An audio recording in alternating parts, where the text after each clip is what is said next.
Hello. The screen that you see on this slide is the sky view of IIT Jodhpur, that is also known as a Berlin Desert. I am Ambesh Dixit, currently working in this institute as a professor in Department of Physics. I started my journey around July 2011 as assistant professor at IIT Jodhpur and then moved to associate professor and currently working as a professor. Myself with other colleagues at IIT Jodhpur, we have established several undergraduate and graduate programs in energy physics and numerous interdisciplinary courses for students across the department. One of such courses that is very popular among the students is NanoScience and Nanotechnology. At IIT Jodhpur, I also established a research group on advanced materials and devices, which we call as in brief a MAD, which focuses on design and development of functional materials, both experimentally as well as computationally. These materials range from 0 dimensions to 3 dimensions. And also we look into the bulk materials as well for energy, water, health, and strategic applications. We also look for electronic devices for next generation applications as well. I can be contacted on my mobile number, which is seen here, or on my office number. Also, I am available on my email for any further queries. Today, I will be discussing very briefly about nanoscience and nanotechnology. As the word nano suggests, this is at a very small length scale. These are the lectures. This is the initial lecture or the first lecture that I have used in my nanoscience and nanotechnology classes. We start looking at our surroundings. What we see is the objects of a very large length scales that we can call as a large objects are objects of macro scales or macro lengths, which fall from centimeter to meters lengths. Every day that we see our surroundings, our vehicles, our neighbors all fall into large objects. Also, we see wonderful objects like very colorful objects like butterfly. So here, the role of nanoscience is also coming into picture. The color that we see is from the nano objects embedded in the butterfly that scatter the light and that we see very beautiful and attractive butterflies. To understand the nanometer length scale, I used a length scale that is shown in front of you. I divided this into equal parts by 10 to the power 5 meter and centered this around 1 meter. Why? Because the human length, or we can approximately take our length scales as a reference around meters. And then as we move towards the left, the length scales are increasing, and as we move towards the right, the length scales are decreasing. How we visualize this such a length, broad length scales, 10 to the power 10 meter, 10 to the power minus 10 meter, the range is 10 to the power minus 10 to the power maybe 20 meters. Such a large length scale, how we can feel or smell them. So the simplest example that I can give you, that we live on Earth and every night we see moon. So if we stand on Earth and look towards the moon, the distance we can approximately guess from the literature, we can say it is of the order of 10 to the power 8 to 10 to the power 9 meters. So you can assume that the length scales are of the order of leftmost corner. That is pretty so difficult, but we see such length scales. Let us come to an order of magnitude like 10 to the power 5 times less. I am at IIT Jodhpur. I want to go to Jaipur.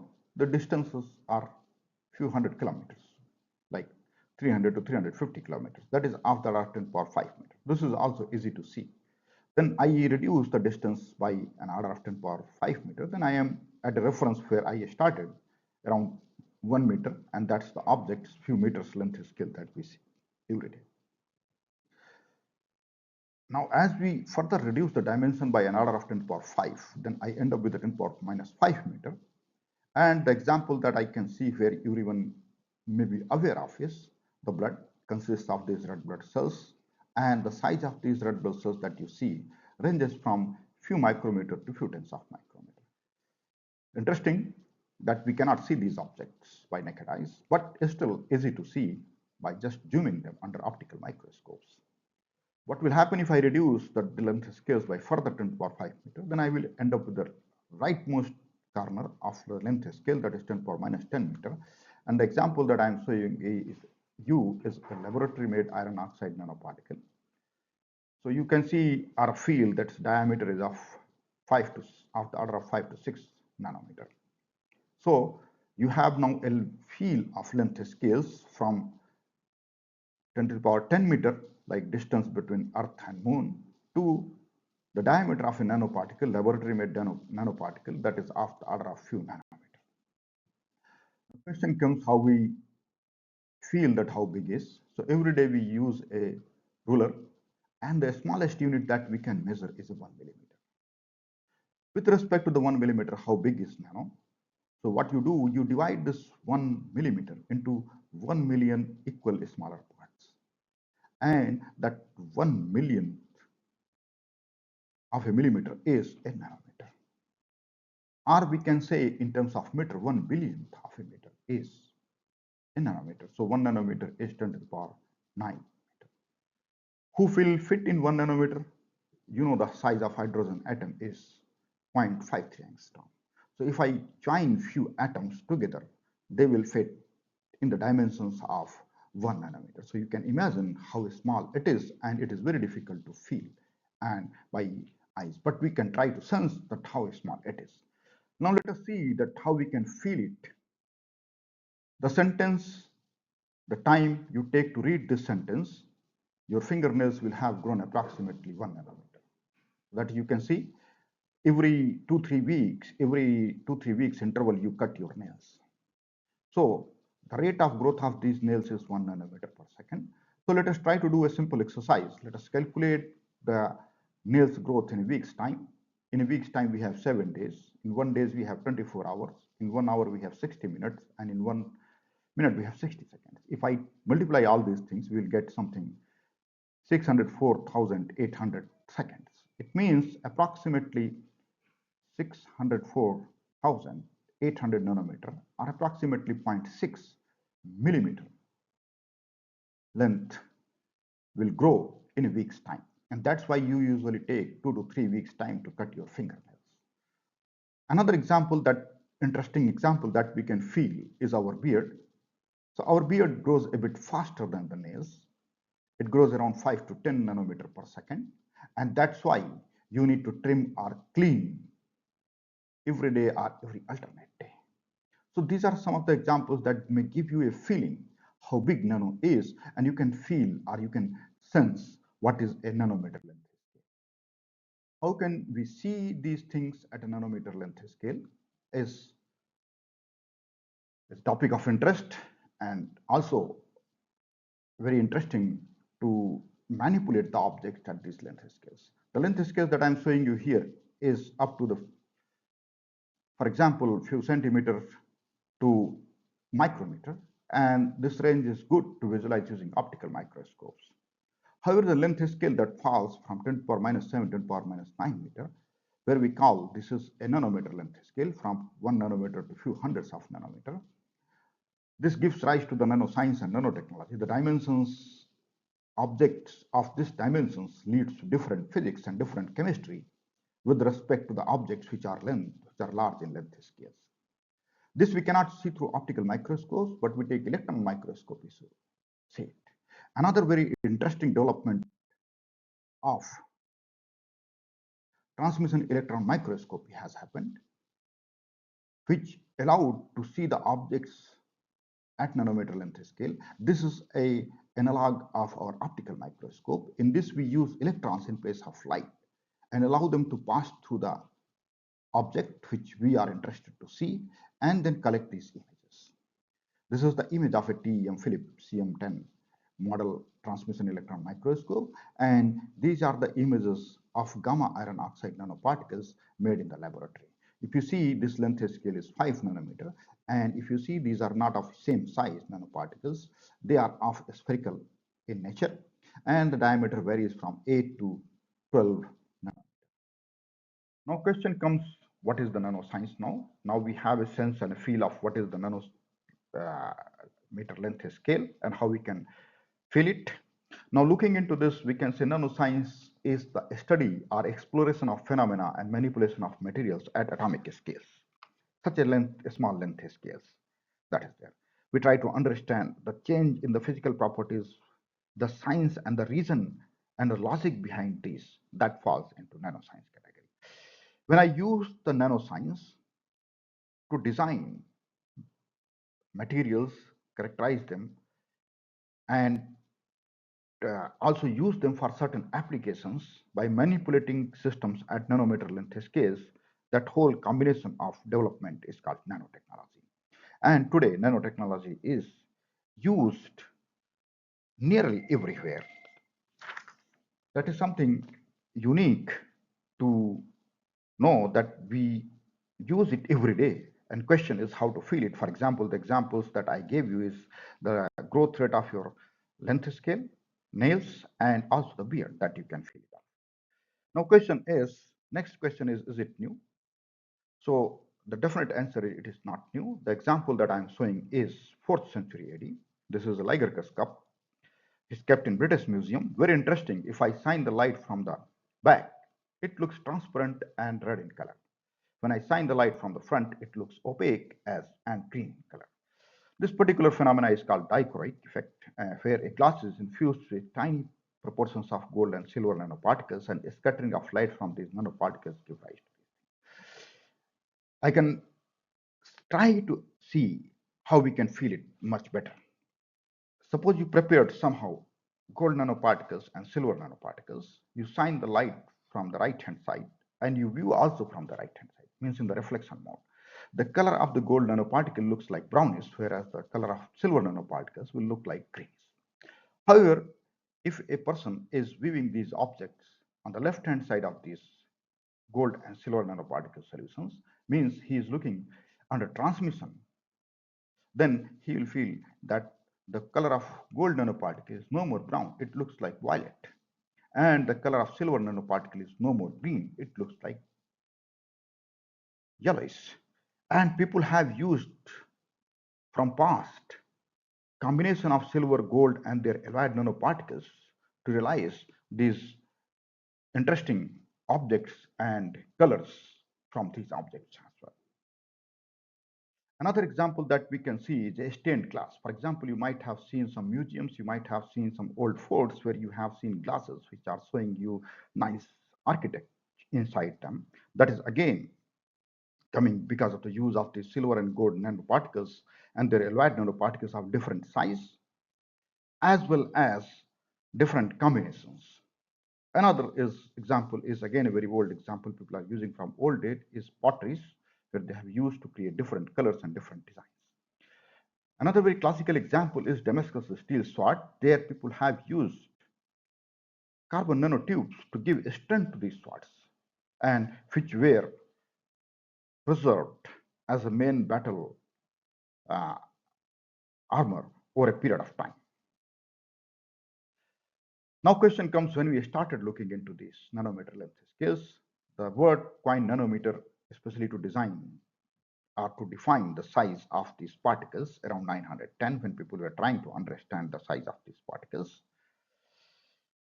More interestingly, a very famous uh, talk by Nobel laureate Richard Feynman in 1959, where he said that the principle of physics, as far as I can see, do not speak against the possibility of maneuvering things atom by atom. This is something very unique.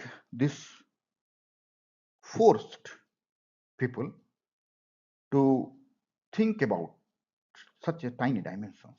In this lecture, he also mentioned a very interesting statement that there is a plenty of room at the bottom. So it challenged engineers at that time. Is it possible to write all the 24 volumes of Britannica encyclopedia on a head of a pin? That's the object. That's the statement that gives rise to these kind of tasks in the mind. Then the word nanotechnology was first time used by Professor Nori Taguchi in his famous article on the basic concepts of nanotechnology around, again, 1974. Many of us even were not born. Then the whole field of nanoscience and nanotechnology has advanced in a much accelerated mode after the invention of scanning tunneling microscopy, where we can again image the objects of atomic scale lengths or nanometer length scales in a real space. And this scanning tunneling microscope was invented by the German scientists, this Rohrer and Binning, who got the Nobel Prize in 1986 for their discovery. And a new visionary, Richard Drexler, came up with an idea after the talk of this Nobel laureate Richard Feynman that nano objects are the engines of creators. And he wrote a famous article on the engine of creations, the coming age of nanotechnology. So now coming to know that we have seen that what is nanotechnology, how the nanoscience and nanotechnology evolved over a period of time. Now we can see what what we try to understand what nanotechnology can do for us. So example that I am showing you here is a magnetic nanoparticles functionalized with the organic molecules. This is a wonderful nanomaterial systems that it can be used for understanding the concept of magnetic heating, and which is today a hot topic of research in magnetic hyperthermia. And these nanoparticles can also be used as a drug carrier for carrying medicine and pointing to the point of care where you want to release the drug. So nanotechnology can do wonders in biomedical applications, and it is widely used. New drug delivery systems have been identified, investigated, and are in use. A very common example that we can think of is sunscreens, where oxide nanoparticles, specifically titanium dioxide and zinc oxide nanoparticles, are used in our creams lotions that we use to protect against the UV radiations from the sun. Another interesting domain is a material science, where people are using this nanoscience and nanotechnology to create very high strength and lightweight materials. For example, many of you might have seen and heard the light combat aircraft that India is making is a Tejas. There, the body structure is made up of carbon nanofiber reinforced materials to provide a very high strength and a very lightweight to the whole aircraft. So this is something very unique. We also create electronic devices, for example, a single atom transistors as well. For example, we can also think of having these small, tiny systems. We can create ultra high density hard drives. We can create very small transistors, like I said in a few seconds back, like a single atom transistors as well. So we can say that nanoscience and nanotechnology is everywhere. We are not, or we cannot separate out ourselves from these developments. So all the domains of science and engineering are impacted by the advancement in nanoscience and nanotechnology. So I will stop it here, the discussion about the nanoscience and nanotechnology. I hope that you may have a feeling and a sense of what is the nanoscience and what is the nanotechnology, what kind of objects and what are the length scales which are used in this domain, and how we can sense it, how we can feel it. In the next lecture, I will be talking about materials length scales and the properties that change in these length scales, for example, physical and chemical properties, with respect to their bulk counterparts. So I'll stop it here, and I will move to just have a brief view of my research interest. That is also important to understand that how the research that we are carrying at IIT Jodhpur fits in this domain as well. So my research work at IIT Jodhpur includes the design and development of multifunctional materials and devices for different applications. This is a broader picture. Then it includes the materials for energy generation and storage, including hydrogen energy generation and storage. The example I am showing you very briefly is a solar photovoltaics, where we use the heterostructure PV devices and quantum dot sensitized solar cells. Just to brief, this is a device based on CZTS, quaternary chalcogenide solar cell, where we have fabricated these devices in the lab and try to understand how these devices are functioning, how we can improve their efficiency. This is the very interesting structure of quantum dot sensitized solar cells. You know that the device's efficiencies are 100%, but there is a possibility to increase the efficiency of a device more than 100%, and quantum dot sensitized solar cells may be a path towards that. Here, if I use the right band gap and if I shine a single photon, in place of generating only a single electron hole pair, I can generate more than one electron hole pair. So I can increase the internal quantum efficiency more than 100%, like 200% or even 300%. In this case, I need to select the right band gap material, and I need to select the right electron separation and hole separation materials as well. This is the principle of exciton generation, and we call it as a multi-exciton generation. Another thing that we work on is solar cell, solar thermal energy generation. Here, this is mostly for physicists are aware of, but solar thermal is less aware to the physicist. But here we don't convert directly into electricity. Here first we convert sun energy into thermal energy, and then we use it to generate electricity, or we use for other purposes. Just I will give you a flavor of where the challenges lies. You coat a material, you design a material which can absorb all the incident sunlight. When incident light is absorbing, then temperature of the material will rise, and once temperature is rising, then you know the Kirchhoff's law, then heat will also start coming into picture. We want to absorb maximum of the sunlight, but we do not want to emit the radiation. So we want to minimize the emissivity less than 5%, whereas we want to absorb the absorptivity by 90% or 95%. This is the challenge, and we design these coatings which are very stable even in open ambient. We also work on energy storage for lithium and sodium and multivalent ion states, like beyond lithium and sodium. This is a very interesting result where people are working on high lithium materials. We have shown that these materials may not be good because intrinsic physics doesn't allow them to be a good lithium ion battery material. Because of the intrinsic John Taylor distortion we showed in these systems. And so the community don't explore these materials because of certain reasons and try other materials as well.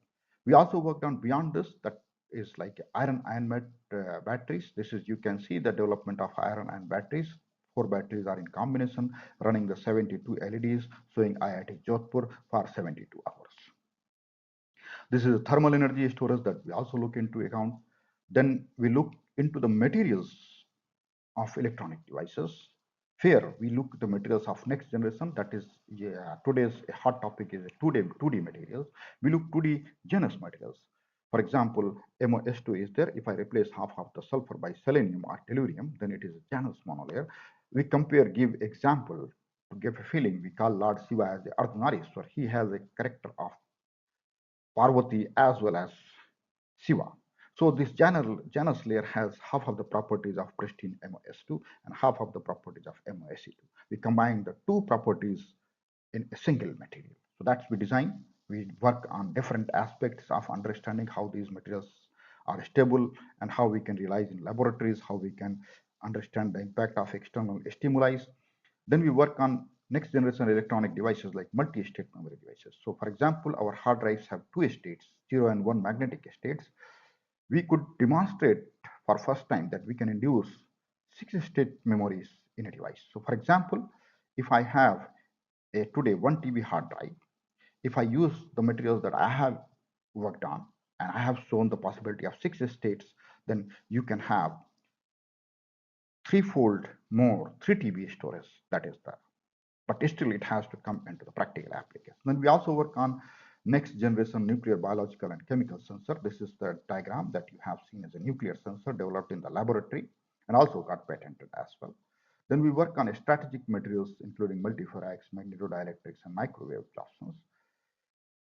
So for example, we develop these materials to integrate with the fighter jets, where if enemy radars send a signal, the signal should be absorbed or scattered away from the direction of the radar, so that enemy's radar are unable to catch the right location of this aircraft. We developed iron vanadate FeVO4 as a new multiferrite system, which is very interesting. And first time to the world community we can show. Then we also developed a Bragg theorem, which allows us to design the magnetodielectric materials, where we can control magnetic order by applying electric field or applied voltage, and we can control the electric ordering by applying external electric field. That can give me a next generation electronic devices where we can use electric field to control the magnetic ordering. With this, uh, I think I could summarize my entire gamut of research that I shared with you. This work is not a work of few days; it is a work of several years that resulted into huge achievements in science and technology. We have 3 patents already granted, 5 Indian patents are under review. The work came into 2 authored books. One is published from Springer and one is published from Elsevier. 3 edited books, 150 research articles in international journals, 5 book chapters, 35 conference articles in different proceedings. The development also led to the 3 technology transfers as well. In academic achievements, 10 students from AMAD research group have received their PhD degree. 2 of them have submitted. 70 MSc students have also received their thesis degree, and 8 MTech students. Several students are working as assistant professor in NITs and universities. 3 PhD students are working as a scientist in DRDO. We established, again, like the same thing that I have said previously, we have a med research group which is focusing on next generation materials and devices for different applications. Ongoing 2 projects as a PI, 2 projects as a co-PI, 12 projects we have completed from different funding agencies. Nothing is possible with the 2 hands. These are the people who have worked in the laboratory day and night and graduated from the group and working as assistant professor or scientists or postdocs at a different location across the globe. One of them is a scientific officer as well, Dr. Anurag Sahu, and 2 to 3 students are working as a postdoc, Abhijit Kale, then Rajesh Kumar. They are working as a postdoc in USA. These are the current students who are working on different problems related to energy, health, and bio and nuclear sensors. I would also like to acknowledge different funding agencies, for example, ISRO, IIT Jodhpur, Department of Science and Technology, BRNS, and DRDO. Finally, nothing is complete foolproof, so I would like to also add a disclaimer. These slides are only for informative purpose. This presentation is not extensively proofread, hence may contain errors. Though I tried my best to cite all the references, I may have missed some of them. These slides are prepared for an informal lecture, not for publications. If you note a mistake or a missing citation, please let me know. I will try my best to correct and update. Thank you.